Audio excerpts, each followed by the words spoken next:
Qed ikunu installati madwar 1900 pannella tax-xemx fuq il-ġibjun San Niklaw fil-Qrendi, dan b'kollaborazzjoni bejn il-Korporazzjoni għas-Servizzi tal-Ilma flimkien mal-Kamra għan-Negozji Żgħar u Medji li ser twassal sabiex art ta' madwar 5000 metru kubu li bħalissa hija f'idejn il-Korporazzjoni tinkesal kollox bil-pannelli fotovoltaiċi. L-inġinier Trustin Farrugia Ken spjega kif il-pannelli ser ikunu qed jiġġeneraw biżżejjed enerġija għal 250 familja.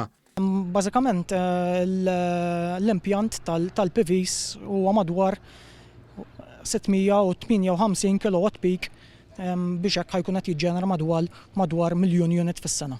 Il-President tal-Kamra Negozji Żgħar u Medji Paul Abela spjega kif simili ta' dan il-proġett qed isir ieħor f'Għawdex u stqarr kif kollaborazzjonijiet bħal dawn bejn il-privat u l-Gvern huma fundamentali.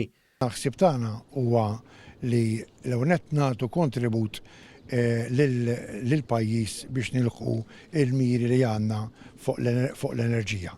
U t-tieni ħaġa li nagħtu wkoll xogħol bżonn już lill-membri tagħna. Il-Ministru għall-Enerġija, l-Intrapriża u l-Iżvilupp Sostenibbli Mirjam Dalli spjegat kif dan il-Gvern jemmen fl-enerġija sostenibbli mhux biss bil-paroli iżda bil-fatti.